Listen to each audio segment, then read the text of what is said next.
Assalamualaikum warahmatullahi wabarakatuh. Selamat datang di channel saya, Imam Dwi Jaya Tanjung. Pada video kali ini, kita akan membahas tentang memori eksternal. Terlebih dahulu, kita harus mengetahui apa itu memori eksternal. Memori eksternal merupakan memori tambahan yang berfungsi untuk menyimpan data ataupun program. Konsep dasar memori eksternal adalah penyimpanan yang bersifat non-volatile, baik pada saat komputer aktif maupun tidak aktif. Memori eksternal bisa juga disebut menjadi external memory, yaitu perangkat keras untuk melakukan operasi penulisan, pembacaan, penyimpanan data di luar memori utama. Memori eksternal mempunyai dua tujuan utama, yaitu sebagai penyimpanan permanen untuk membantu fungsi RAM dan untuk mendapatkan memori yang murah yang berkapasitas tinggi bagi pengguna jangka panjang. Selanjutnya adalah magnetic disk. Magnetic disk adalah piringan bundar yang terbuat dari bahan tertentu, biasanya terbuat dari logam ataupun plastik, dengan permukaan yang dilapisi oleh bahan yang dapat dimagnetasi. Mekanisme baca tulis digunakan disebut Hart, yaitu kumparan pengkonduksi ataupun conducting coil. Selama operasi pembacaan dan penulisan, Hart bersifat stasioner, sedangkan piringan yang bergerak di bawahnya biasanya menggantung di atas permukaan yang tertahan pada sebuah bantalan udara, kecuali pada floppy disk di mana hard disk menyentuh dengan permukaan. Selanjutnya, metode pengelamatan pada magnetic disk. Yang pertama adalah metode silinder. Metode silinder merupakan pengelamatan berdasarkan nomor silinder, nomor permukaan, dan nomor rekor. Semua track dari disk membentuk suatu silinder. Jadi, bila suatu disk pack dengan 200 track per permukaan, maka mempunyai 200 silinder. Bagi nomor permukaan, dari pengelamatan rekod menunjukkan permukaan silinder rekod yang disimpan. Jika ada 11 piringan, maka nomor permukaan dari 0 sampai 19 ataupun dari 1 sampai 20. Pengelamatan dari nomor rekod menunjukkan di mana rekod terletak pada track yang ditunjukkan dengan nomor silinder dan nomor permukaan. Yang kedua adalah metode sektor. Metode sektor, setiap track pack dibagi ke dalam sektor-sektor. Setiap sektor adalah stores ataupun area banyaknya karakter yang tetap. Pengelamatan rekod berdasarkan nomor sektor, nomor track, nomor permukaan, dan nomor permukaan. Nomor sektor yang diberikan oleh disk controller menunjukkan track di mana yang akan diakses dan pengelamatan rekod terletak pada track yang mana. Setiap track pada setiap piringan mempunyai kapasitas penyimpanan yang sama, meskipun diameternya berlainan. Keseragaman kapasitas dicapai dengan penyesuaian density yang dapat dari representasi data untuk setiap ukuran track. Keuntungan lain dari pendekatan keseragaman kapasitas adalah file dapat ditempatkan pada disk tanpa merubah lokasi nomor sektor pada file. Selanjutnya, komponen pada magnetic disk. Yang pertama adalah spindle. Hard disk terdiri dari spindle yang menjadi pusat tekanan dari keping-kepingan cakram magnetik penyimpanan data. Spindle ini berputar dengan cepat, oleh karena itu harus menggunakan high quality bearing. Yang kedua adalah cakram magnetik atau magnetic disk. Pada cakram magnetik inilah dilakukan penyimpanan data pada hard disk. Cakram magnetic disk berbentuk plat tipis dengan bentuk seperti CDI. Dalam hard disk terdapat beberapa cakram magnetik. Yang ketiga adalah red weight hard. Red weight hard adalah pengambil data dari cakram magnetik. Hard ini melayang dengan jarak yang tipis dengan cakram magnetik. Dahulu, hard bersentuhan langsung dengan cakram magnetik sehingga mengakibatkan kehausan pada permukaan karena gesekan. Kini, antara hard dan cakram magnetik sudah diberi jarak sehingga umur hard disk dapat digunakan lebih lama. Selanjutnya adalah enclosure. Enclosure adalah lapisan luar dari pembungkus hard disk. Enclosure berfungsi melindungi semua bagian dalam hard disk agar tidak terkena debu, kelembapan, dan hal lain dapat mengakibatkan kerusakan data. Yang kelima adalah interfacing module. Interfacing module berupa seperangkat rangkaian elektronik yang mengendalikan kerja bagian dalam hard disk, memproses data dari hard, dan menghasilkan data yang setiap dibaca oleh proses selanjutnya. Interfacing module yang dahulu banyak dipakai adalah sistem IDE atau Integrated Circuit Electronics dengan sistem ATA yang mempunyai koneksi 40 pin. Selanjutnya adalah optical disk.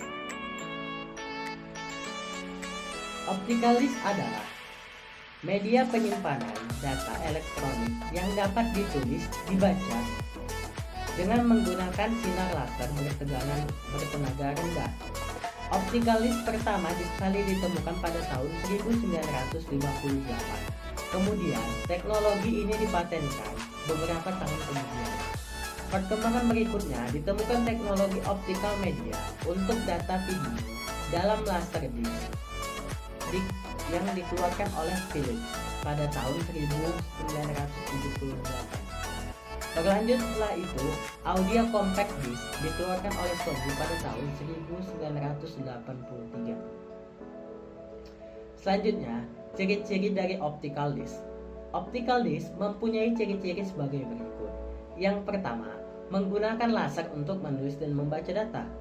Yang kedua, dapat digunakan untuk menyimpan data yang volumenya sangat besar. Yang ketiga, dapat membaca lebih cepat. Selanjutnya, jenis-jenis dari optical disc. Yang pertama, compact disc ataupun CD. CD atau laser optical disc adalah jenis piringan optikal generasi pertama kali yang muncul sebelum adanya DVD. Proses ready dan write masih dilakukan oleh sinar laser. Oleh karena itu, CD jauh lebih cepat dibandingkan dengan disket. Ada 3 macam CD, diantaranya adalah yang pertama CD-ROM ataupun compact disc ready only memory. Yang kedua ROM, CD-ROM ataupun compact disc read only memory. Yang ketiga adalah CD-RW ataupun compact disc rewritable. Yang keempat adalah CDR ataupun compact disc recordable. Yang kedua adalah digital video ataupun DVD. DVD adalah generasi selanjutnya dari teknologi penyimpanan dengan menggunakan media optical disc. DVD berkapasitas jauh lebih besar dibandingkan CD dan juga jauh lebih cepat dengan kecepatan rata-rata transfer hingga 1,321 MB per second dengan rata-rata burst transfer 12 MB per second. Selanjutnya adalah Blu-ray disc. Blu-ray disc adalah format optical disc yang berfungsi untuk menyimpan media digital, termasuk video high definition berkapasitas tinggi. Blu-ray merupakan perkembangan dari CD dan DVD. Keunggulan Blu-ray yaitu pada lapisan slide Blu-ray lebih besar 35 kali dibandingkan CD dan lebih besar 5 kali dari kapasitas DVD. Kapasitas Blu-ray dual layer memiliki kemampuan penyimpanan hingga 50 GB per keping. Teknologi Blu-ray memanfaatkan sinar laser ungu biru untuk membaca dan menulis pada disk. Suatu Blu-ray disc berkapasitas 25 GB single layer. Selanjutnya, floor mount multilayer disk ataupun FM disk. Fluorescent multilayer disk ataupun MF disk merupakan jenis optical disk yang dapat menampung hingga 140 GB sekaligus dengan kecepatan baca sampai dengan 1 GB per second. FM disk berbeda dengan optical disk yang beredar saat ini. Warnanya tidak keemasan ataupun keperakan, namun warnanya bening seperti plastik transparan. Selanjutnya adalah magnetic tape. Magnetic tape adalah model pertama dari secondary memory. Magnetic tape merupakan media dengan sistem pengaksesan data secara sekuensial. Pada saat disk digunakan, motor drive berputar dengan kecepatan yang sangat tinggi. Ada sebuah redwood heart yang ditempatkan di atas permukaan piringan tersebut. Permukaan disk terbagi atas beberapa track yang masih terbagi menjadi beberapa sektor. Cakram facehead memiliki satu heart untuk setiap track, sedangkan cakram moving head atau sering dikenal dengan nama cakram keras hanya memiliki satu heart yang harus dipindah-pindahkan untuk mengakses dari satu track ke track yang lainnya. Magnetic disk ataupun piringan magnetik terbuat dari suatu yang lebih piringan sistem metal ataupun plastik, dan permukaannya dilapisi dengan iron oksida. Perekaman datanya disimpan pada permukaan tersebut dalam bentuk kode binary. Selanjutnya adalah sejarah dari perkembangan magnetic tape. Sejarah perkembangan dari magnetic tape. Magnetic tape pertama kali dipatenkan oleh insinyur Jerman bernama Fritz Weimer pada tahun 1928. Berdasarkan penemuan kawat magnetik oleh Valdemar Poulsen pada tahun 1898. Sejarah awal pembuatan media rekam pada saat Perang Dunia Kedua, ketika para insinyur di Jerman menciptakan sebuah pita magnetik berawal dari alat yang disebut dengan magnetophone yang merekam suara insinyur di Inggris, mengaitkan kualitas alat tersebut yang membuat mesin portable. Magnetic tape adalah media memori yang tertua untuk komputer, masih digunakan sampai sekarang. Sebuah pita digunakan untuk pertama kalinya untuk merekam data pada tahun 1951 di komputer Maudsley Esker Univac 1, dan masih digunakan sampai sekarang sebagai media arsip murah dan dapat digunakan kembali saat sebuah roll magnetic tape dapat menyimpan data setara dengan 10.000 punch card. Membuat magnetic tape sangat populer sebagai cara menyimpan data komputer hingga pertengahan tahun 1980-an. Pita magnetik pun masih populer digunakan pada kaset karena dapat merekam lebih banyak. Biaya untuk memproduksi rekaman dengan menggunakan kaset pun lebih murah. Magnetic tape adalah model pertama dari secondary memory. Tape ini juga dipakai untuk alat input-output di mana informasi dimasukkan ke CPU dari tape dan informasi diambil dari CPU disimpan pada tape lainnya. Mulai pada tahun 1983, sistem penyimpanan data optikal diluncurkan oleh Digital Audio Compact Disc. Setelah disk mulai diperkenalkan, dengan itu mulai berkembanglah teknologi penyimpanan optikal disk ini. Panjang tape pada umumnya adalah 2400 feet. Selanjutnya, karakteristik dari magnetic tape. Yang pertama, memiliki densitas atau kepadatan data, yang dimana data direkam dalam titik-titik magnetasi. Yang kedua, terbuat dari plastik yang disebut dengan miliar dan dilapisi oleh peroksida. Yang ketiga, memiliki panjang 2400 feet dan 3600 feet dengan ketebalan 2 mm dan diameter 10,5 mm dan lebar 0,5 inci. Selanjutnya adalah fungsi dari magnetic tape. Fungsi dari magnetic tape yang pertama adalah untuk sebagai media penyimpanan. Yang kedua, untuk alat input dan output. Yang ketiga, untuk merekam audio ataupun video dan sinyal. Selanjutnya, cara kerja dari magnetic tape.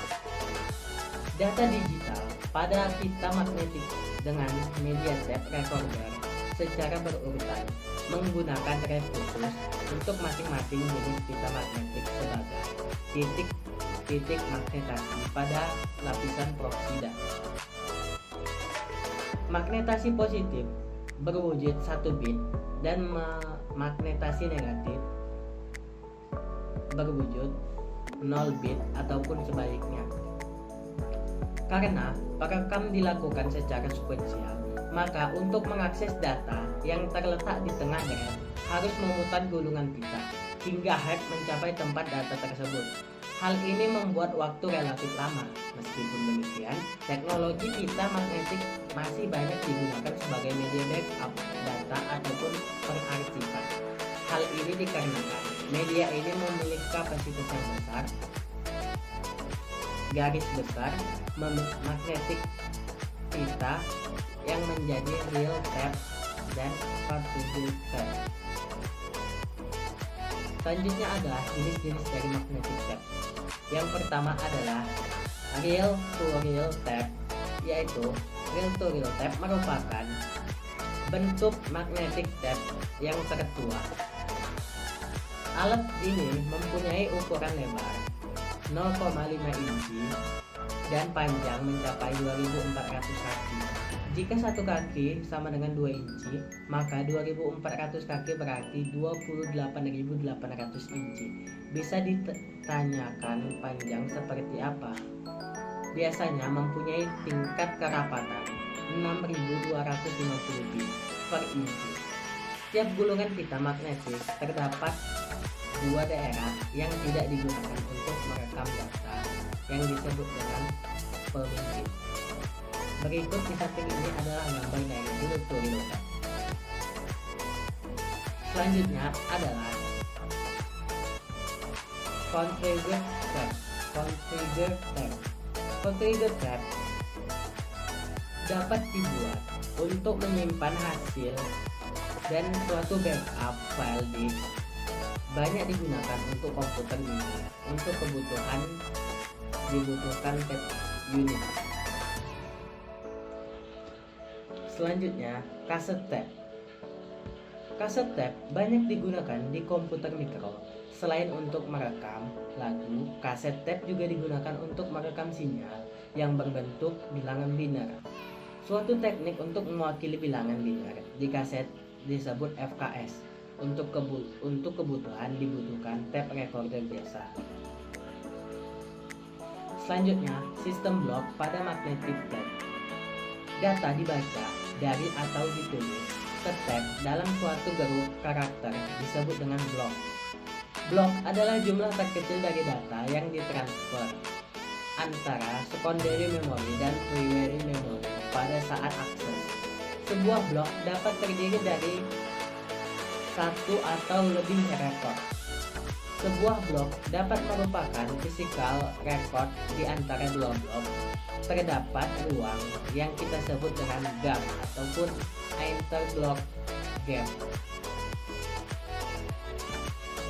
Selanjutnya, keuntungan dari magnetic tape. Keuntungan dari magnetic tape antara lain: 1. Panjang record tidak terbatas. Yang kedua, density data tinggi.